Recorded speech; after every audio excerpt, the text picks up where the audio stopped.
Welcome to the God is Not an Asshole podcast. If you are one of the many people done with religious dogmatism, hang on. You might sense transcendence, but your church or other faith community never seem to get off the ground. You realize that honoring your conscience means more than fitting in and keeping hard to explain rules? Hang on. You could probably think of the goodness in your tradition, and you tried your best to save that baby, but there's so much bathwater. Join your hosts, David Norman Moore Jr. in California and Carrie Connolly in New Jersey, who are collaborating to bring on guests who have found life on the other side of fundamentalism. Guests with stories of how they have liberated themselves from beliefs that divide us from each other. None of our guests' narratives are identical, but we hope you'll find something in common with each of them. We invite you to experience our common bond as we all inspire even more of us to embrace the true self.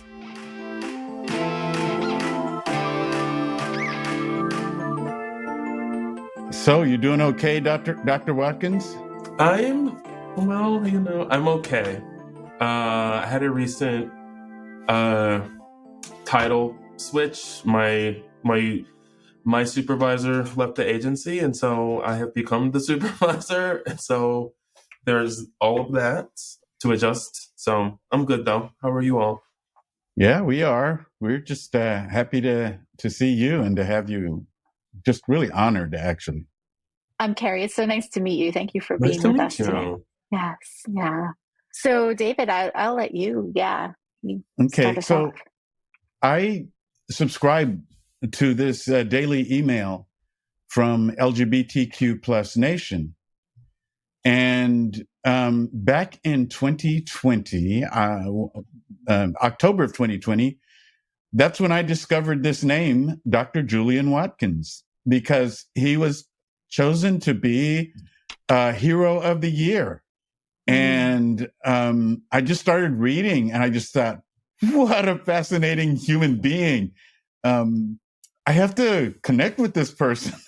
So I emailed or something anyway, or LinkedIn, I don't remember, but got in touch and invited him to speak for me.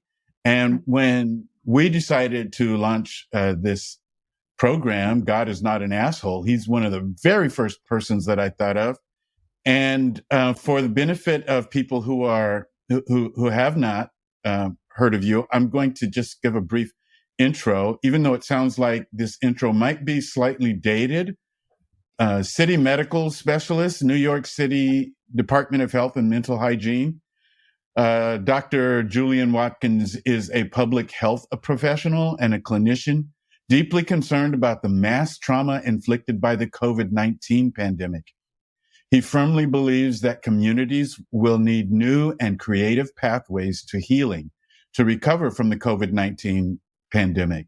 He also believes that to truly make ourselves whole, we must also address the age-old crisis of white supremacist delusion and systemic racism in meaningful ways. And he created the People's Project as part of an artist residency with Beverly's, a Lower Manhattan art gallery and event space. So I could spend a whole lot of time introducing you, or we could hear from you. So let's go with the latter. And I know that you're from, even though you are in New York City, you're from South Carolina. No, wait. Where is it? Further south. I'm from Atlanta. Atlanta. Yeah. Okay. I knew that. All right.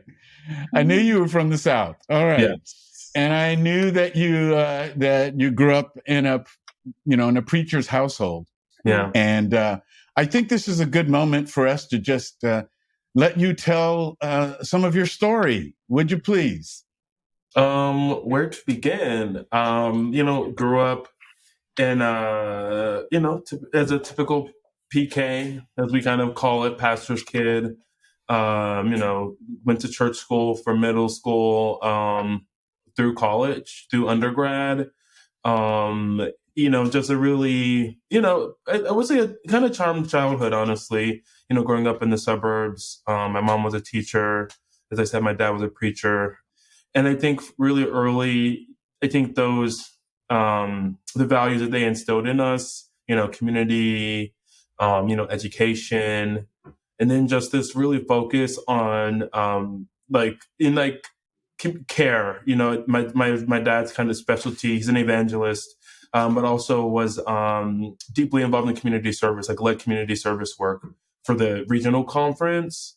So just growing up, that was just like always a part of it, between like, in the local grocery store, my mom, walking with everyone, all of her students, former students, and their kids who were in our class, or like, going with my dad to go visit the sick and shut in, or work on things, in summer, like summer tent revivals or other things. It was just kind of like deeply instilled. And so I kind of knew I wanted to kind of get into the field, but in a more kind of, I had like a traditional kind of, like a community doctor, like the doctor bag in your hand, house visits. I know it wouldn't be like that, but whatever that looked like in the present day was kind of what I thought. And so I went to Howard University for my medical training, and went to University of Miami for my residency. Just wanting to kind of expand my scope of practice, get involved in more tropical health, and think about global health. And also, improve my Spanish language skills. So that's kind of how I kind of got into the medicine part. After training, I came to New York and was like a typical kind of academic hospitalist, seeing patients in a hospital in one of the big systems up here. But then I would say the first big shift came in towards the end of 2016. November 2016, there was an election, and had my own a national election, and kind of had my own kind of like won't say what happened. We all know, and the trauma that ensued. But I think that was when I was really just thinking about the work in a deeper level, and what was the impact, and did it really align with what was going on? And that's kind of when I, was walking in the train station one day, and I saw this cheeky ad for the sexual health clinics that are run by the health department, and I, on the train, I just Googled it and I'm like, oh, do they have any openings? And it just kind of led me on this pathway that kind of ended up here, where I was at, was in that bureau for about 2 years, 3 years, when everything kind of hit. And then COVID-19 came, and we were this epicenter. And I was like at this point where I knew my clinic was closing, but I also knew that I had a very particular skill set, knowledge, background, and just view of the issues. And I just felt like it was the time to really embrace that change. And I felt like whatever I need to do to meet the moment, and to really be a force for good in the world when I knew all the bad was coming. And I kind of made a commitment to myself that whatever the change would be, I'm willing to do it. I'm going to embrace it. And even if I'm unrecognizable to myself at the end of this process, that I was willing to do it, because I knew deep down that things would be different, but it didn't all have to be for the bad. So that's kind of the background. The idea of you saying unrecognizable to yourself is such a courageous place to go, like a forward motion to take, because I think so many people aren't willing to do that. I'm really curious, having been on the front lines of COVID and seeing the impacts specifically that has on, or that had and is still having on marginalized communities. I'm really curious to know, how did that impact, change, expand your faith, if it did at all? And I'm also really interested to hear your thoughts on that old adage, God is in control, which I don't necessarily always buy into when it comes to things like the pandemic. Yeah. Coming out of the religious experience, I struggled with the way that I identify with faith. And I think that my faith, definitely has extended a little bit beyond kind of like the Judeo-Christian understanding of what like of God is, a higher power. Mm-hmm. I feel like the way that I view my faith is I definitely do believe in that there's something out there, but I'm comfortable also knowing that I could never understand it fully.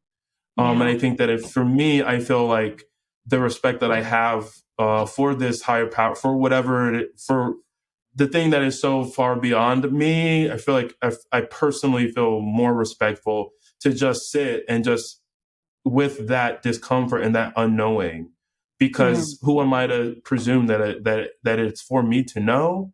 And so when I think, but one of the things that I do firmly believe in the faith is I believe in the faith of the human spirit. I believe in the power of love, I think. And I really had to lean into that over the last few years as a place to come from.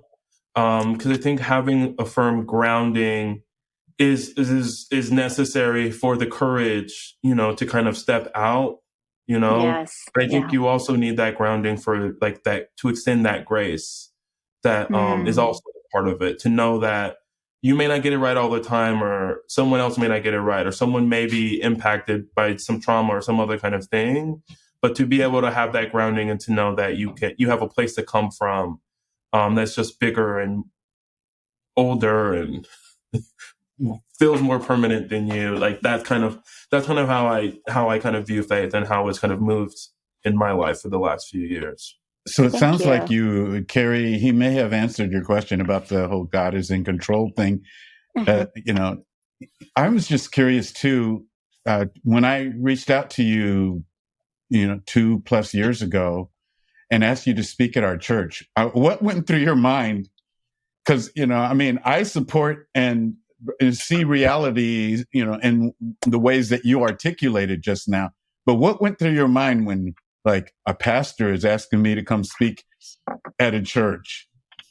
Well, part of it, part of the journey that I had, you kind of have your rebellious youth, and you're like, the things that may have happened to you, the things that you may have witnessed.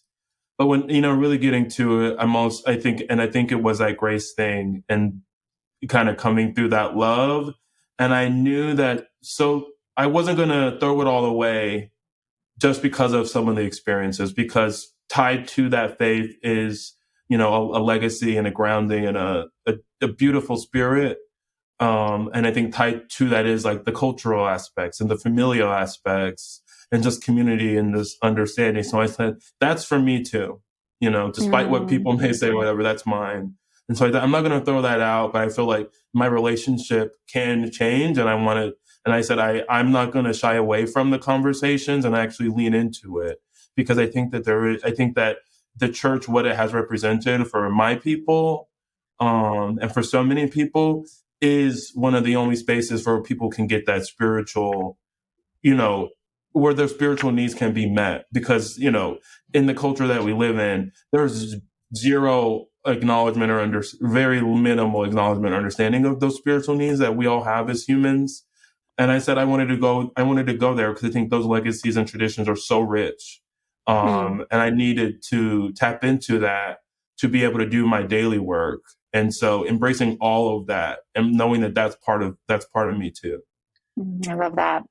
I want to switch gears just a little bit, because I think that this is really important to bring into the forefront, and so many people don't recognize that, and that is the ways in which what I call white pseudo supremacy, because whiteness is not actually supreme. So I like to try to point that out. But the ways in which white pseudo supremacy is woven through the medical system, and especially during the pandemic. And when you talk about grace, I imagine that for healthcare workers who are seeing the very real harm and knowing how much white pseudo supremacy was really woven into the narrative around COVID, how much grace, superhuman grace, must have been required on the parts of so many healthcare workers in that time. So can you kind of give us maybe some insight into some of the ways that systemic racism is playing out in the medical field? Yeah, I mean, you think about I think when we use some of the language that we use to describe what has happened to us, I think it fails to go as to the depth of what it's done. Like this thing, this delusion of white supremacy, how deeply it's impacted us. And I think often the way that the society looks at it, we just look at the results of it. Like, what is the impact? And on these marginalized people. What has it done to, the victims? So we just look at, so it's positioned in this power, and it's like, it's powerful and it's ubiquitous, but at the same time, it's irrelevant and it doesn't matter, right? And because so, it's happening to people who don't matter, so essentially, there's right? like that deniability where you can't Yes. prove it, or you can't acknowledge it, or they look at you like you're crazy or something's wrong with you if you are acknowledging, but the way I see it is it's that, right? It's ubiquitous in that, but it's also so weak and flimsy at the same time. The foundation is so fragile.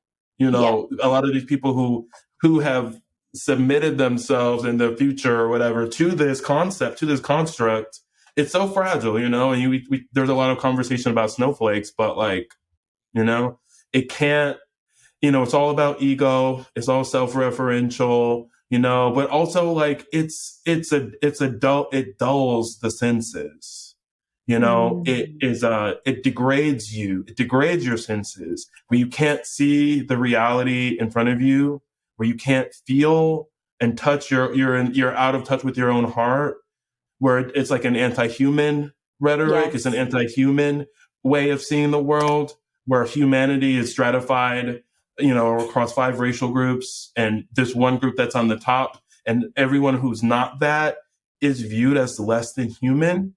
It's unsustainable. It's been around for just a few hundred years, and look at what unfettered white supremacy and capitalist extraction has done to this world, right? And so it's all of those things. It's unscientific. It's so grounded into the scientific process, which itself, as we understand it, is a fairly recent kind of patriarchal, project. Like a lot of white dudes in Europe a few hundred years ago sat around, and it was all just so narrow, so convergent, so just narrow. There's only the one way to do it. There's only one person who can do it. And this is like so anti the sciences that all the other sciences of the world. And even to the point now where it's like we find ourselves, oh, well, all that stuff doesn't matter because it's not proven. It's not validated. But no one could ever ask, is it that it's not valid or that it doesn't work? Or is it that we actually don't have the tools to measure it? We can't qualify or quantify it because we've been dulled that much by this thing, right? And so it's that, and seeing the results of the intellectual project of white supremacy. So like, we can't have a community safety system beyond policing, right? We don't have a public health system that serves people. We don't have a healthcare system. We don't have an economic system. Like, what do we have? What has it actually done for humanity and for all of us?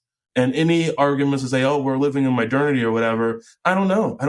How will you measure the modernity of a civilization when at the core, the human to human interaction, we are in the dark ages. We are in this 1500 sensibilities, right? So that's when I hear that question, that's what comes up, like what it's done to us. And we're in this emperor's new clothes situation. And we're all just sitting around, sipping the tea. Yes. And so what I hear you saying, and it's something that I talk about a lot in my work, and I know Resmaa Menakem has talked about it too, is the wound of dominance, right? That the fact that white-bodied people, we carry this wound of dominance, and to your point, it's inherently frail. It's wounded, and we build around us all of these defense mechanisms that make us feel better, but inherently, like all of this construct of superiority, assumed, presumed, alleged superiority that we claim is false, right? It's all a straw house. And when you really start to look at it, it gets blown down so easily. And to your point, I'm pointing to myself because for those of you who cannot see me, I am white-bodied. We as white-bodied people, we are deeply wounded and traumatized, and we're just like vomiting our trauma and our pain all over the world, right? And it's when we start to do our own healing and start to recognize that the world is actually going to change, right? So I'm curious about what you think will change, like what's required for real change. what's the steps that need to be taken? I think that everyone has these kind of bigger, categories, of people, as we kind of see folks as, these racial and ethnic categories. We all have our particular things that we have to work through. I think when it comes to like the dominant culture in the United States, in the Western world, I think that, most of these people who see themselves as white need to realize that white people have a serious problem, Yep. Truly, there's a crisis in communities. And, whoever the leaders of the white community need to deal with white on white crime. They need to deal with these other, with white on every other part of the species crime, white violence against the earth, the land, the sea, the air. We have to, that's a big problem, because unfettered and unchecked, it has, murdered entire races of people, and it is destroying the world. And this is the one world that we have. So I think that's the one thing that we all have to realize.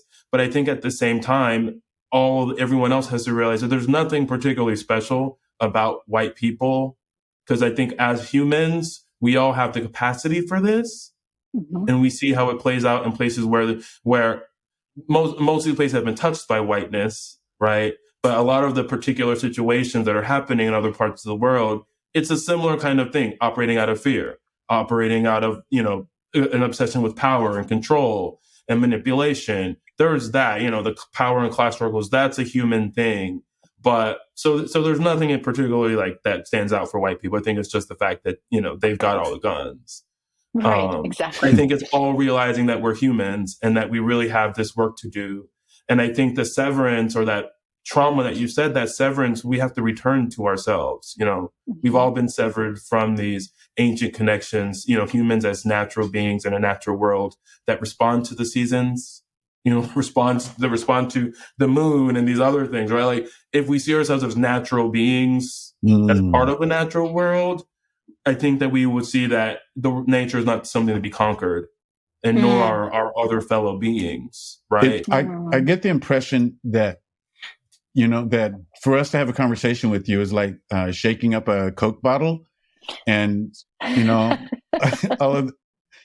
then we just took our thumb off the top and, all of this stuff is coming out. Good but stuff, at the same time, but you don't come across like this is like, acid eating you up inside, even though it definitely is disturbing. Everything you're saying, points to how disturbed and distorted, the world is.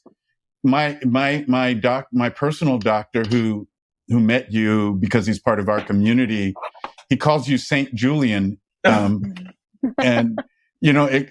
it comes from, just your spirit.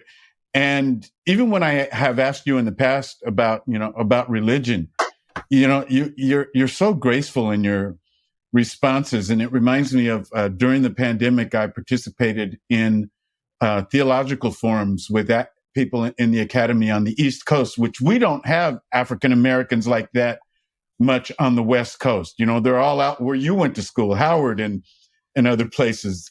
And one of the things I picked up is how generous they were towards people of different sexual orientations and gender identities. But at the same time, they were gracious towards, they said things like, well, it was those churches that motivated us, that sometimes even funded us going to school. But those churches are still heteronormative, and they're trying to find their approach because they recognize, as you mentioned, that there's a power in community and in inspiration. So how do you process that? I mean, human beings are fundamentally pretty, like the basic essentials and needs that we have, be like, air, water, food, boils down to community. We're not these rugged individual creatures that are operating in like this vacuum. Like we live in a world and society, and it's only very recently that we've decided that we are these individuals. Where for the majority of our time on this planet, human beings have been these communal creatures. And so it's like, and just knowing that religion and these other things have been used to really meet a particular need that I think everyone has, like this universal need for belonging, for a grounding in something, a belief in something. I don't think that, the major world religions now necessarily have the monopoly on it, right? Mm. But I think it's important for us to recognize that there is that spiritual need, and people are out here struggling, doing the best that they got. And if someone is genuinely in, whatever they're believing in and whatever they're leaning towards, if they genuinely believe it and they're seeking that community, I'm not going to sit there and judge them however they're getting it. And like, who am I to judge, right? And so it's stepping back and extending that grace to people, extending the grace that you would want folks extended to you. I think morally it stands, but I think as a testimony to the power of love, that you have to show that it's real, and you have to like bear witness to the fact of that. That's one thing I got from the Black church and the Black, and my upbringing, that you have to. And I think the other bit is I feel like the power of the liberatory power of the Black religious tradition, that coming out of that Exodus story, I think is so powerful, specifically during times like these, to have folks know that we can come together and get to the other side of whatever whatever comes our way, but we do it together. Because Exodus was not a single person walking in 40 years to get to the promised land. It was everybody. So Julian, you're talking specifically about the Black church experience. And, a friend of mine was in town last week, Brian McLaren, who I know that Carrie's aware of. Indeed. And he recently wrote a book called, I think it's titled like, Do I Stay Christian? Or something like that. But, all I could hear when he was talking, and he's like the most gracious person you could meet, like yourself. I mean, he's just, he's not an asshole. No, not at all. I love being around him. But, as he discussed that, all I could hear was, do I stay white Christian? Because the Black church has always been largely a resistance movement. And you mentioned the Exodus, which is not necessarily the case for the white church. So, the fact that we are all humans, and, you speak in a very expansive way. How do you look at the white church? That's a really good question. I mean, honestly, I don't look at them that often, I think when I really think, that's for them to really, they got their problems again, right? Mm-hmm. Someone needs to ask the leaders of the white church, what are they going to do about the problems in the white community? Because the Exodus story should resonate with them. Look at what they're stuck in, look at where they have cornered this position they have cornered themselves into. The judgment that they levy on poor people and women and all these other people, and never follow the basic tenets that they say that they believe in. It's criminal.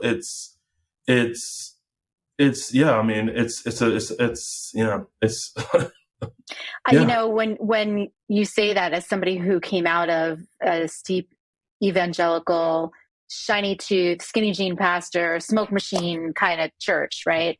The problem, the way that I see it, is the white church is the problem, right? Like that, the white church is at the core of so much of white pseudo supremacy and patriarchy and heteronormativity and able-bodiedism. Like all of the isms can be traced back to the white church, and very specifically the white non-denominational evangelical church right now, which is the hot seat for white Christian nationalism. And the ways in which they operate are so dysfunctional. And we're seeing them burn down to the ground. If you're in any of those circles, they are literally burning down. Their leadership teams are imploding. They are being accused of things like rape and sexual assault and all sorts of crazy stuff, right? So I do believe that white women, while we have done so much harm in this world, we also have the capacity as boundary walkers to do so much good, right? By calling out those power structures. And many of us are trying to do that. Many of us are trying to do that. And there is great danger in doing that. The death threats, the trolls, those are all very, very real experiences for white women, myself included, who do any sort of work in this world, regarding trying to tear down patriarchal and white supremacist structures. So I'm curious to know. I have my question. It's like forming in the back of my brain. I'm trying to find language. I'm curious to know when you see or experience white-bodied people doing this work. We're always going to mess it up, right? We're always going to do it not perfectly. But what would be your encouragement, I would say, to those of us, not anybody who embodies any kind of what I call intersectional dominance, right? Because some of us have, depending on your embodiment, right? We all might have some sort of dominant part of our identity. So what kind of encouragement do you offer to anybody who embodies any kind of dominance in any of their identities to do this work and to do it well and to do it courageously and bravely and radically in a way that actually initiates change and not be lukewarm, but to be brave and hot? I mean, I think the first thing is welcome to the human experience. When you get out of, when you can actually see yourself moving away from this fictional category of the sovereign being that rules the world and the history of man and has formed the image of God. When you can move yourself away from that and see that you're just a fallible person who is worried about the next meal, wants a little bit of love, a little bit of care, a little bit of safety, right? Once you can get yourself out of all of the head stuff that is put on folks, welcome to humanity. Welcome to the scary side. Welcome to the fullness and richness that is in there. And you'll realize that everyone is making it up as they go. Everyone's just trying to do the best that they can, right? And it's moving away from the good, bad, binary thing that people are stuck to, that you got to compare this to that. And I'm always it's like, enough. When you get out of that and then you realize that it's not about, am I this fictional category of good as good or not, or whatever is bad, you realize that we're in this and we have work to do. We all have a place in this, and that there is a clock ticking, right? When folks can get out of that, enjoying the rest of the species that has been the whole time working on these things, thinking about these things, focused on these things, and devising things to save this planet, despite what these people who are walking around with this complex that they are these master beings, despite all of that, to know that the door is always still open for them, that's some grace. That's something that they can learn from the people they see as lesser than. Yes. Do you, you're in New York, do you follow any of the sports teams there? No. Somehow I thought I follow its Drag Race. Yeah, you turned us on to oh my goodness, Pose too. Yeah, Pose. It's a scripted show, but yeah. So anyway, well, I was just going to bring. There's a player on the Brooklyn Nets. His name is Ben Simmons, and some years ago, Kobe Bryant was on a talk show and he was interviewed, and asked Kobe, what do you think about Ben Simmons? This guy he's a physical specimen. He can do it all, right? And before the question was out of the interviewer's mouth, Kobe says he's got to get a jump shot. And later, there's another interview where Ben Simmons kind of dismissed it. And I don't know how long ago it was, but Ben Simmons is now sitting on the bench of his team instead of a starter because he never got a jump shot. And I equate that to humans who do good, but don't do the most important good of the moment. You know, so just like Carrie was talking about, you know, as a white woman, the things that she's addressing and she's calling out, and it's hazardous, it's risky. The thing is that she could not do that and do every other thing that's good, but she would have to get a jump shot. I mean, that's the thing that matters at this point. And so confronting the, you know, the so-called white supremacy and all of that, that has to be done. And, you know, I can appreciate your awareness, Dr. Watkins, because you could just be being a doctor without the consciousness that you have. You could just, you know, be treating people. But do you think that your treatment of your patients would be as strong and comprehensive if you did not have the awareness of the world that you have and your spirituality, which is so manifest? I mean, it's hard to say because it is what it, you know, I think whatever flows through me. You know, I think one of my main projects is to make sure it aligns, you know. I want it to be a natural expression of what is in my heart. You know, I want the alignment. I want people to see it. I want people to, you know, we have a conversation. We have a little chat and thing. I would love if someone would walk away and be a little bit changed. I would love to invite someone to imagine a little bit more that there is a different way to look at things or a different way to be, different possibilities. I would love to share a message or a book or a reading or a passage or a poem or whatever that resonated with me and to share why. And just invite someone to just, you know, just consider. And so I don't know what my practice would be like if it wasn't fully embodied.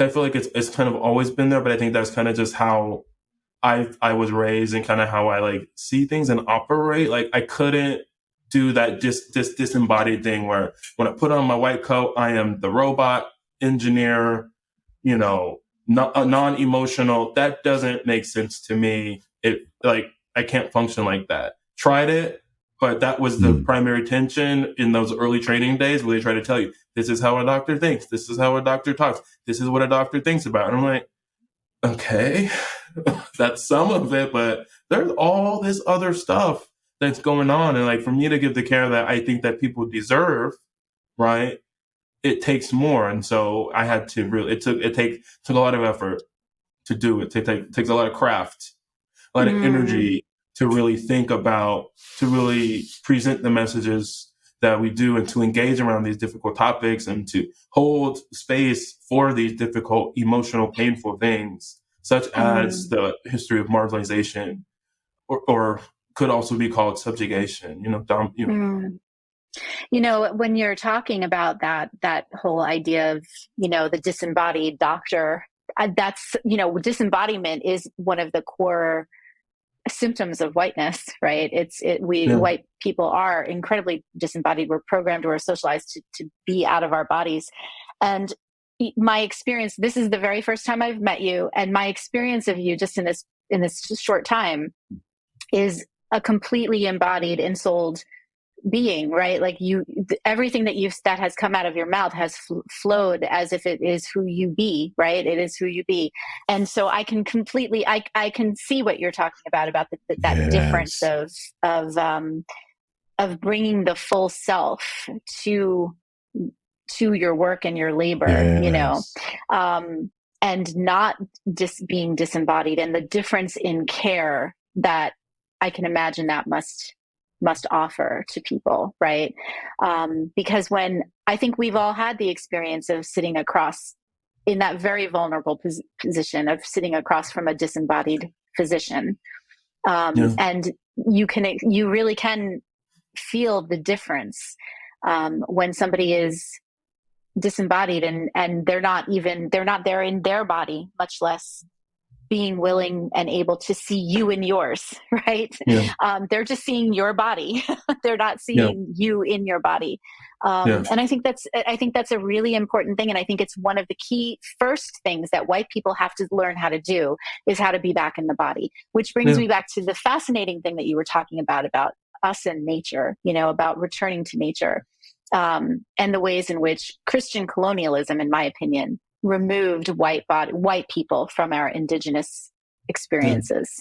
I I don't really have a question. It was just more of a conversation there. I think you hit the nail on the head, because I think the Christian church that came out of Europe and in this dominance, it was closely tied and was a tool of Absolutely. this colonial, white supremacist project to spread this language of domination around the world. But I think the dark side of it is that the Christian church was also connected with that justification. But it went even beyond that. It didn't just make it just, it made it holy. Yep.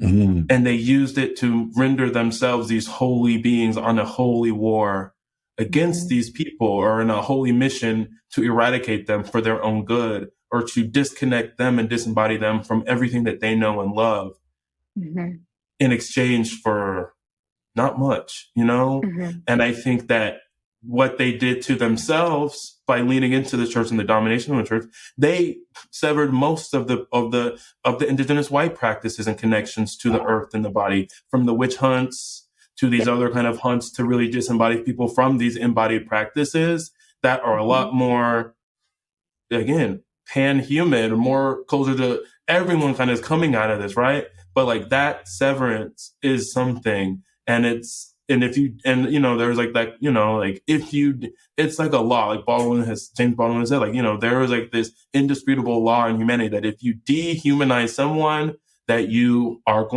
dehumanizing yourself. Yes. 100%. I know that I wanted to find out in our closing minutes, if there's something, I don't know if it's the People's Project, where you want to challenge narratives that seek to pathologize marginalized communities, and you want to replace them with considered and careful discourse to build community and to raise consciousness and promote non-market values. Is it the People's Project, or is there something that you would like to make sure that everybody who's participating right now should be aware of? I mean, it's literally everything right now. In my position in the New York City Department of Health and Mental Hygiene, working in, health equity, bringing these, I'm not talking about the white church and, its criminal past in my day job, right? We're talking about vaccines and other things and health related topics, but bringing this level of discourse and understanding to the fact that we have spiritual needs, that we have been spiritually wounded, and that the moral injury of the last few years, between practitioners who enter the healing arts, right, of patients and people who, it's painful to realize that the Hippocratic oath, that the oath to do no harm that these people take, did not and does not extend to you and your family, right? I think it's also a traumatic experience for people in these healing arts to have it seen and experienced what they've lived through and been through, and to see how the society treats them. So I bring it to that work, and, I bring it to my other work, be it through my partnership with Beverly's, through People's Project. I'm working with a farming group up in upstate New York in the Catskills, called Star Root Farms, to just really,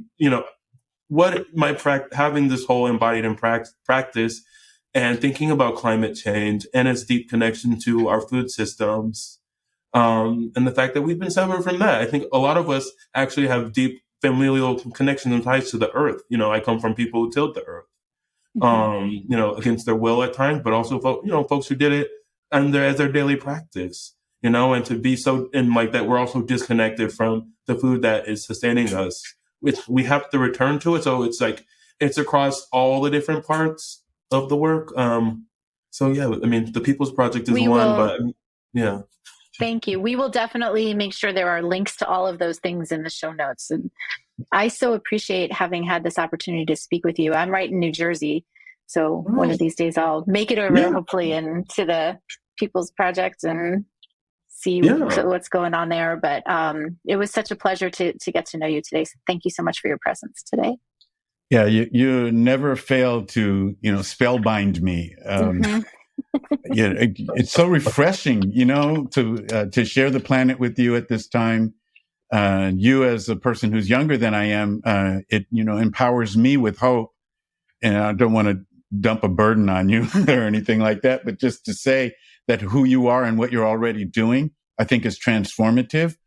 I think that you're probably accomplishing more than you can account for, because you're just being you, and the power of your humanity is just, it's just spreading everywhere. And who would have thought that, I would, here in Santa Barbara, California, would be having a conversation with you over these past couple of years, having never heard of you before. And yet, you're reaching people out here and in many places. So thank you so much. Yes. Thank you for having me. I think it's all about the transformative power of love and just giving into it and embracing it. I think that was the big severance. I don't want to hold this, but I think that's the severance, the fact that love was reduced for so many of us to, these shallow kind of surface understandings, when it is one of the most powerful forces that we have seen in humanity, that it has freed us from chattel slavery without, the guns and the bombs and everything, that we've been able to maintain our dignity and humanity in the worst of conditions. And we've survived many Armageddons before. That's the power of love. And I feel like embracing it, every generation has that task.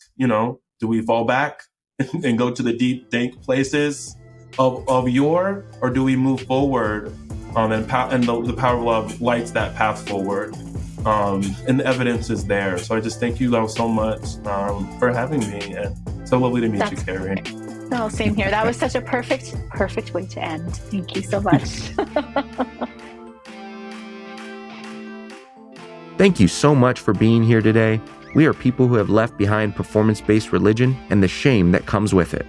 Maybe you have a personal liberation story to tell, and we want to know about it.